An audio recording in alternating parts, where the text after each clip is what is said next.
Looking at Pool C, Purefoods leads the way with 2 straight wins, trying to get a spot.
Two pools are complete.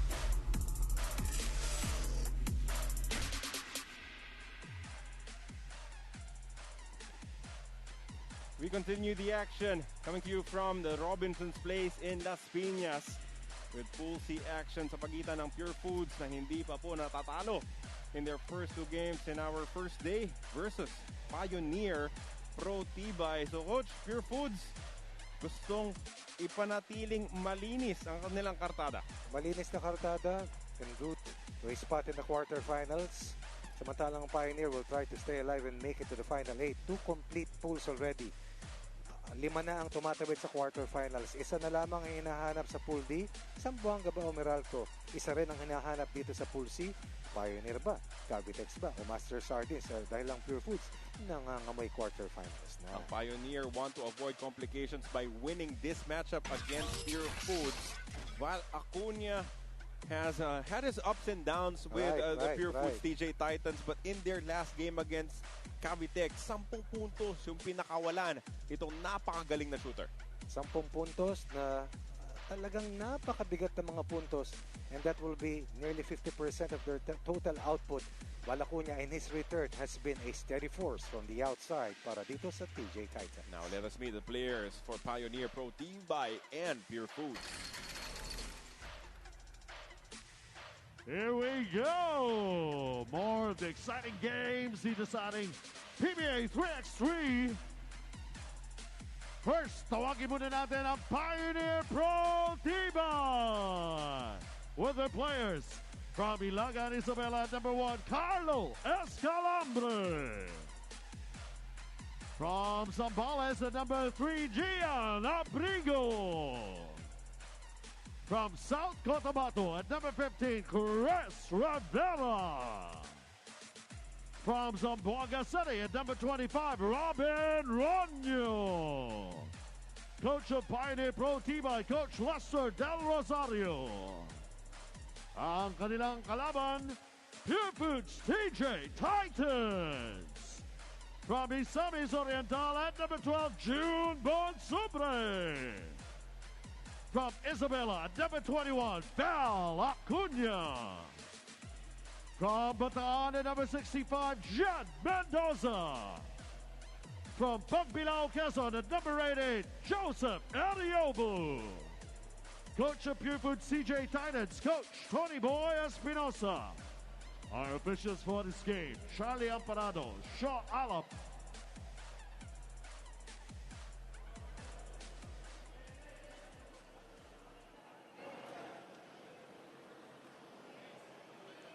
Purefoods TJ Titans is one of the few teams here in the 3x3 that is still showing a spotless record. And according to June Bonsubre, this is because they are one of the few lucky teams that were able to retain their lineup from the first conference up until now. Apart from this, kwento din ni June na yung bonding and their experience winning and losing as a team helped them form a strong foundation. That thankfully reflects to their game. Kaya now that they're seemingly better off than when they first started here in the 3x3, the next goal is for them to sustain their energy and boost their aggressiveness so they can bring home more podium finishes. Gentlemen?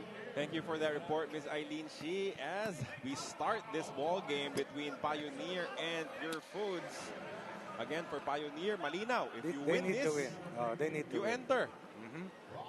Otherwise, yung pangalawang pwesto, magkakaroon ng quotient system between themselves, Cavitex, and Master Sardines.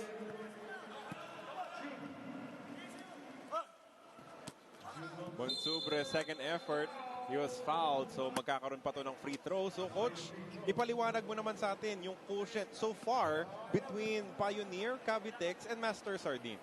Master Sardines 1 and 2. Cavitex 1 and 2. Total number of points para sa Cavitex 55. Master Sardines only 48. Problema yon.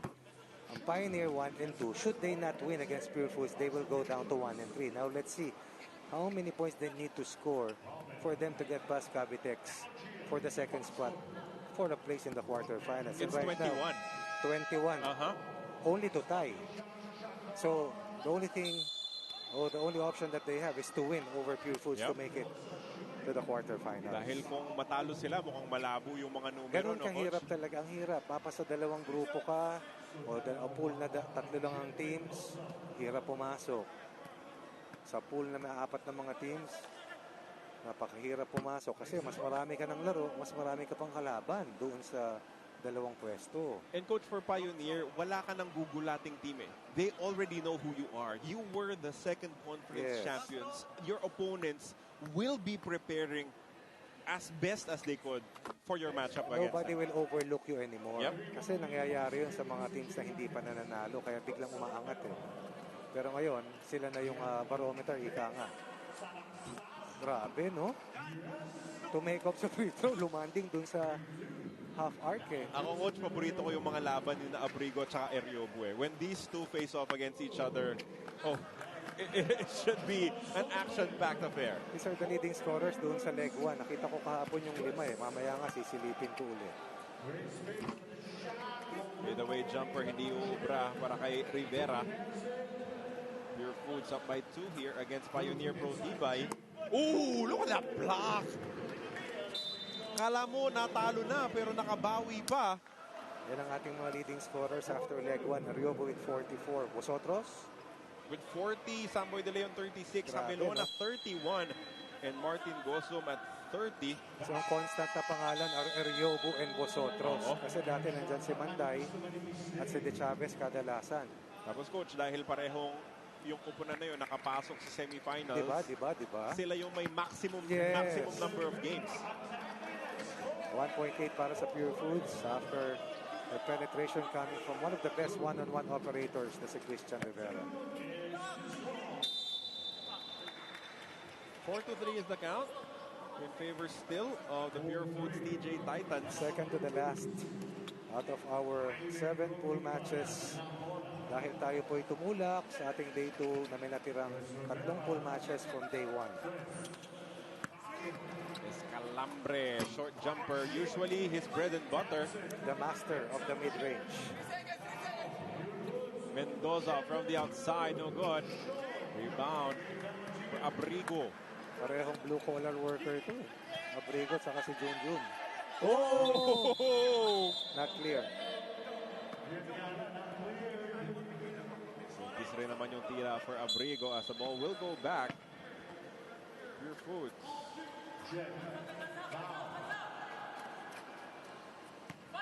Sobre hands it off.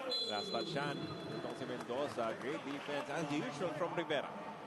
That is the DNA ng Pioneer Pro Tibay to take away the passing lanes. Kaya best team ito in forcing turnovers. Actually, pag pinagsama mo si Javelona at si Mendoza and then you Ganun play din. Pioneer, parang pareho eh. Kaya lang wala si Pau Javelona ngayon. Si Balacuña yung bumalik para sa kanila. Good save by Ariobo.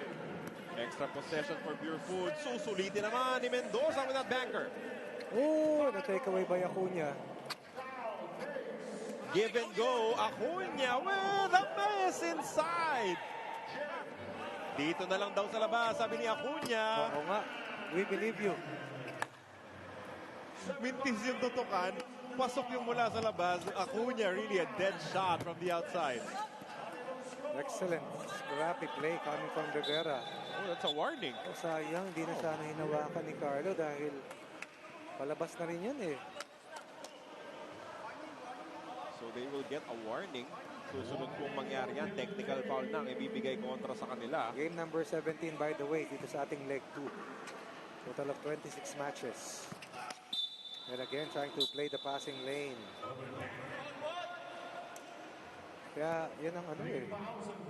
Yan ang pinakamahirap kalaban at iskoran. Sila ng Purefoods dahil ang binanggit mo ng pag nandyan si Javelona at saka si Jeff Mendoza. Lefty layup from the scoring machine, Joseph Eriobu. Rivera from the outside, that's good for 2. When Rivera is on fire, Pioneer is a tough team to beat. Total of 5 points right now for the Christian. Good attack inside, Mendoza. Not too many guards can post up Robin Ronyo. Mentis naman si Ronyo mula sa labas. As Abrigo saves it to Rivera. Nakita mo, pumreno sa Eres. Rivera with a game-tying layup, 9 apiece. Eriobu. Incredible motor para dito kay Rivera. Hindi napapagod eh. Ito na, yung ating paboritong matchup. And it results to a Gian Abrigo and 1. Second point for Abrigo. From the 1-point era, they're 5 out of 9. The 2-point plan, they are 2 out of 5. Now they're up by 1. Rivera with a total of 6 points to lead all scorers. Meanwhile, Ariobo has been quite quiet. It has been Jet Mendoza who's been scoring heavily for Purefoods with a total of 4 points. Ooh! Nobody blocking out. Pero nasok kita naman. Corner 2 ball won't work. Grabe yung mga banggahan for the rebound. Oh. Acuña attacks, draws a foul from Abrigo. That will be number 4 against Pioneer Pro Tibay. Babaragin ka talaga nila eh. Babaragin in a legal way. They will try to wear you down as much as they can and then beat you.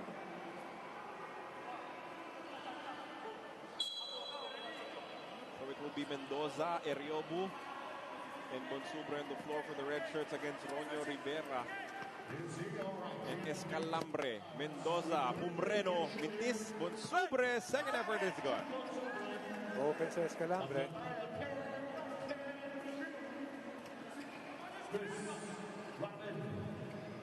Escalambre from the outside, nothing there. Eriobu, pinulot ang rebound. Ngayon, susubukang gamitin ang kanyang laki. Pumasok yung double team, walang problema kahit konti kontra kay Eriobu. Tansyado yung oras. Even against the stalling rule na 5 seconds, ang only allowed to back down. 44 points. 44 points para kay Eriobu sa 6 na laro ng Purefoods sa leg 1.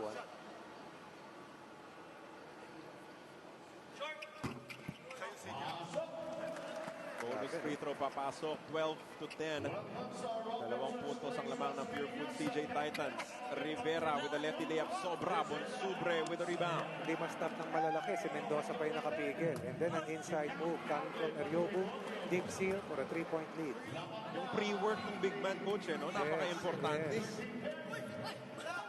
Oh, that's a push on Rivera. And they will be in penalty after the 6th foul was given up by Rivera. Now Purefoods size, making it difficult for the Hound Dogs of Pioneer. So Purefoods trying their best to stay undefeated. Mahirap kalaban ng Purefoods. Grabe yung nalalaro ni Mendoza. Riobo is a constant. Bonsubre is the consummate role player, if there is one, para sa 3x3. 2 words to describe Purefoods. Intact lineup. That's the best thing going for them. Hirap kalaban. Laging panalo. As you take another look at the layout, the lay of the land for Pool C, Purefoods undefeated. Pioneer wanting to go to 2-1, pull Purefoods down, but move forward with them to the quarterfinals. As you see, Captain Lionheart. Sipag ni Kap pumunta, no? Grabe si Captain Lionheart, a part of the Philippine landscape. We talk about basketball. A champion in high school, a champion in college, a champion in his lifetime. Milestones, one after the other. including winning a championship alongside Coach Ronnie Magsano. We played so many years together, and I owe a lot to Cap Alvin for being a good mentor and a true friend. Sabay kaming sumasabit sa jeep niya at sa mga booths. Bilang ng barya para makakain ng goto sa Rizal Memorial. Saktong-sakto no, Coach? Kulang. Anong sakto?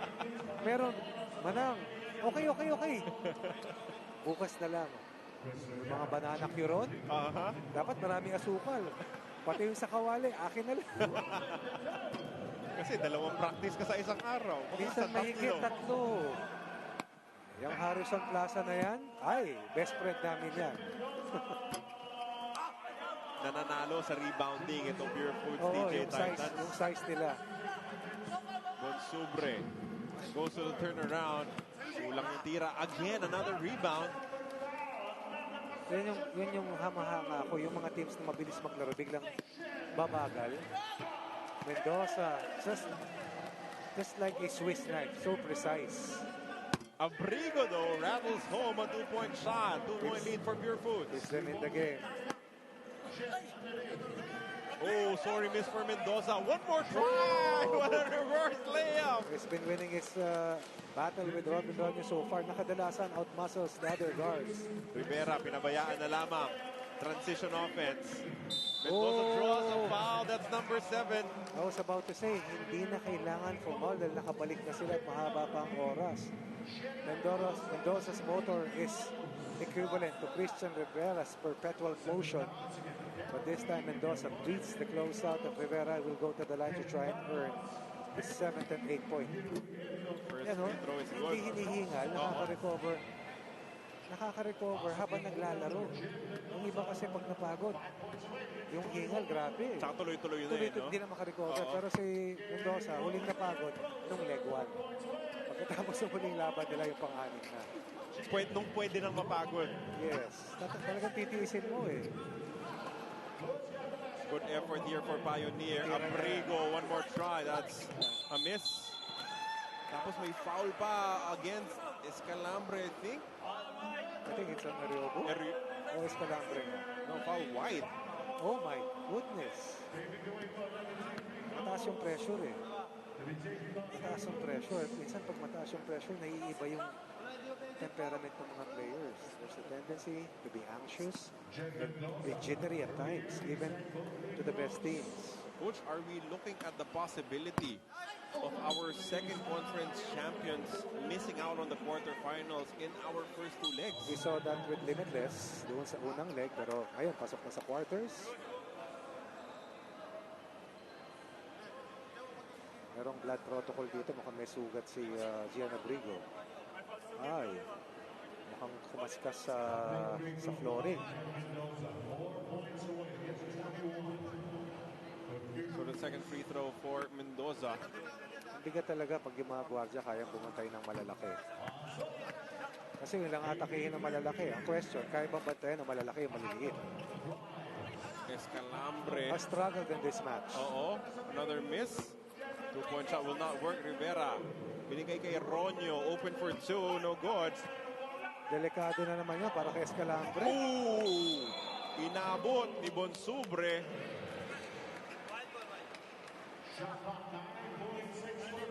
In terms of time, this is still enough for Pioneer. That is from our perspective. Yep. But when you're playing inside, minsan na nakikita mo is yung score, hindi yung time eh. And at the back of your mind, you know how much you want to win. Abrigo flips it up. That's good. Apat ang lamang ng Purefoods. And then a turnover. Good pass. Abrigo recovers and hits again. Tapos stepping pa. Right. Meron kaibahan pag si Mendoza nasa loob at wala sa loob. Good recovery mula kay Abrigo. Yung ball pressure na yan after the ball clear, weapon yan eh. But not all players are willing to do that. Rivera creates the separation and he banks it home. Chris Pumapalag ang Pioneer. Tatlong sunod. Acuña from the outside. Oh, what a big shot. And they're on the hill. They're redeeming himself after back-to-back turnovers. Abrigo to counter. Mintis. Grabe effort ni Gian Abrigo. Abrigo with a total of 6 points. Rivera with 8. But Robin has not found anything from the 2 balls. 0 out of 5 para kay Ronyo. As a team, they're 3 of 13. Looking to close the door on Pioneer Pro Tibay. Eriobu goes the other way. Mintis yung tira as Mendoza loses it to the baseline. Babalik ang bola sa Pioneer Pro Tibay. Riobo had a wide open teammate. Mendoza was not being guarded by anyone, but Riobo tried to close the game in that last sequence. Ronyo susubok. Still nothing there. 0 out of 6. Mendoza slowing things down a bit. Consubre. Wala yung mid-range. Abrigo susubok muli. Misses again. He saves the possession to Ronyo. Robin. Ayaw na tumira halos no, ni Ronyo. As Rivera will take it. Dapat Overshot the mark. maintindihan ng Purefoods na nasa penalty ang Pioneer. All they need is force Pioneer to foul them. Eriobu with a spin. Great defense from Abrigo. Pioneer still in this. That was a Mendoza. Oh. Deflection, disruption. No easy basket. 68 seconds left separating Purefoods from sweeping this pool. But more than that, only this amount of time that Pioneer has in their timeline to make it still to the last 8. And you can see the healthy respect sa pagitan ni Mendoza at Rivera because they know how difficult it is to play that role, to be that guy for their teams. By now, they should understand, or they already understand. They've learned the rudiments of the game, not just how to win a match, but how to survive and win a leg. And hopefully contend in the grand finals. Purefoods was close, but not enough to win it all in the grand finals. Pioneer did it all. Manalo sa second conference grand finals. Ronyo, quick out pass, still live. Pero 7 seconds na lang, no? I don't think they were able to consider that. Struggle continues for Robin Ronyo. It was a setup for a 2-point conversion, nothing else. Dahil as players, dun sa loob, binibilang na rin nila yung ilang possessions na lang sa shot clock Yeah. at sa game clock. Another chance to win here for Purefoods. Eriobu goes to the spin. Joseph still could not finish things off. Rivera will try from deep, short. That's pressure. That's a routine 2-point shot para kay Rivera. Mendoza, hindi pa rin matapos. There's an offensive foul against Purefoods. Riobo has to understand, all he needs to do is play out the remaining time. He's losing his focus right now. His temper is getting the better of him. Pero lamang sila ng 4. Pero yung maganda dito for Purefoods, napakalayo pa po nila sa penalty. Pangalawang foul pa lamang yan ng mga nakapula.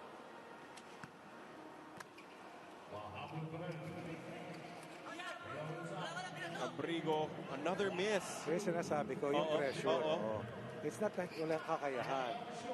Pero yung sitwasyon, the master of the passing lanes. So the effort is definitely there for Pioneer. The shots simply are not falling. But Abrigo will keep them in this game. Oh, he touched it. And there was a warning earlier. It might be a technical foul. Oh, he touched it. That's the second infraction. Yun yung sinasabi natin kay Escalambre kanina. Lagi ko sinasabi na hindi kailangan. He touched it. Alam niya you saw the reaction on his face. He knew what he did was a mistake. And now Eriobu on the free throw line to win this ball game for Purefoods. And he gets it. Sayang yung nilaban itong Pioneer because they battled back. They tried their best. Sino yung Escalambre. Yung una. Yes. Pangalawa. Si Rivera. Sayang yun. Coach Lester Del Rosario has to understand he cannot enter the floor after the match.